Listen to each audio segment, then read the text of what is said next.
Əslində gözlənilir ki, Əli Nağıyev vaxtı gələndə mövqe dəyişdirəcək.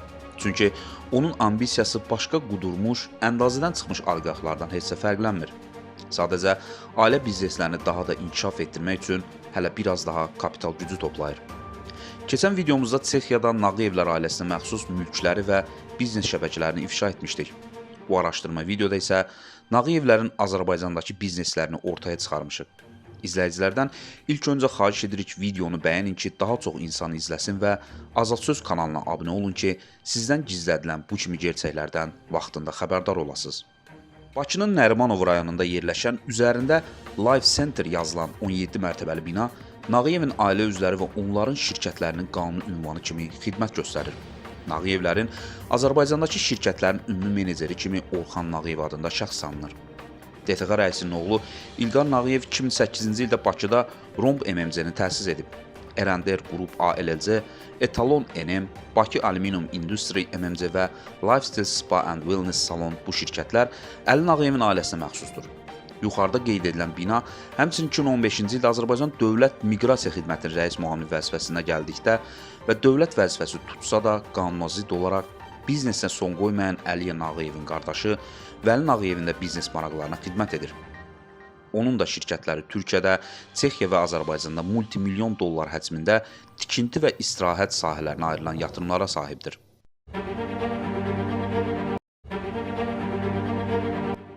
Əli Nağıyevin nəzarətində dəyəri milyonlarla ölçülən onlarla restoranı, şadlıq evi də mövcuddur. Hansı ki, bu şəbəkənin özü də onun nəhəng biznes sisteminin kiçik bir hissəsini təşkil edir. Əli Nağıyevin restoran və şadlıq evləri biznesinin nə qədər çox şaxəli olduğunu təsəvvür etmək üçün generalın tabeçiliyindəki bəzi şadlıq evlərinin adını çəkmək kifayətdir.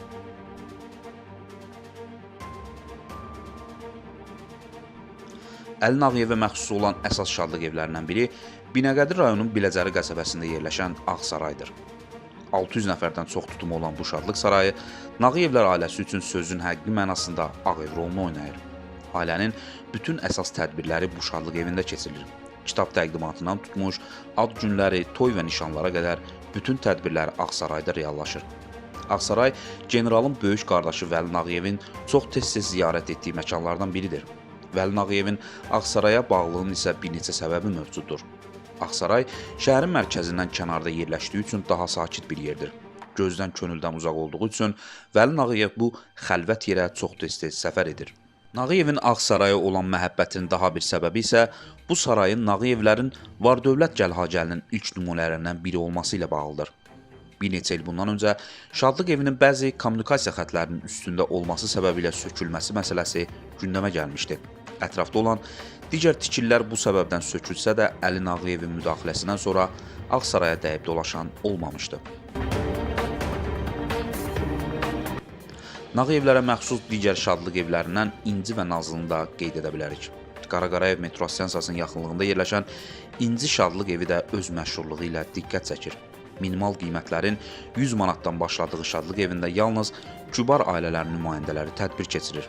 Nağıyevlərə məxsus Nazlı şadlıq evi də öz dəbdəbəli görünüşü ilə tanınır. Paytaxtda Nağıyevlərə məxsus restoran və kafelerin sayı onlarladır. Bunlara Şırçır restoranı, Relax kafesi, Qızılboğaz restoranı və s. daxildir. Paytaxt və Bakı ətrafında xeyli sayda restoran var ki, onların da başında Nağıyevlər ailəsi dayanır. Nağıyevlərin Azərbaycanın bölgələrində də çoxlu sayda restoranı var ki, bu obyektlər də ciddi gəlir mənbəyi rolunda çıxış edir. Azərbaycanın ən böyük istixana kompleksi Binə Aqroparkı Əli Nağıyevin oğlu İlham Nağıyevə məxsusdur.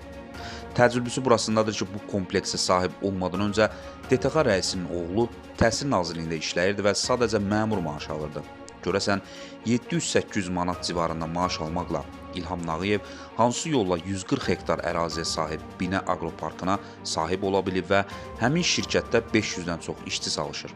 Aqroparkda istehsal olunan məhsullar əsasən Rusiya, Baltik ölkələri, Səudiyyə Ərəbistan, Qətər, Birləşmiş Ərəb Əmirliklərindən ixrac olunur. 2019-cu ildə Binə Aqroparkın kapitalı 68 milyon 429 min manat olub. Bu rəqəmlər rəsmi məlumatdır və Aqroparkın rəsmi internet səhifəsində yer alıb. Nağıyevlər ailəsi Azərbaycanda daşınmaz əmlak sektorunda da mövcuddur. Əli Nağıyevin qardaşı General Vəli Nağıyevə məxsus bir neçə tikinti şirkəti vardır. Onlardan biri Kapital Qrup MMC-dir, hansı ki, mediada bir neçə dəfə dələduzluğu ilə ad çıxarıb. Belə ki, bu şirkət bir neçə dəfə vətəndaşlara kələk gəlir, inşa etdikləri binaları vaxtında təhvil vermir, bəzən isə bir mənzili bir neçə şəxsə satır, alqı-satqı zamanı qanunsuzlara yol verməkdən çəkinmir. Bir neçə dəfə bu hallara qarşı vətəndaş etirazlarının şahidi də olmuşuq. Araşdırmamız əsasında aşkara çıxardıq ki, Nağıyevlər ailəsinə məxsus ölkə daxilində və xaricində mövcud olan kapitalın ümumi təxmini dəyəri 3 milyard dollardan çoxdur.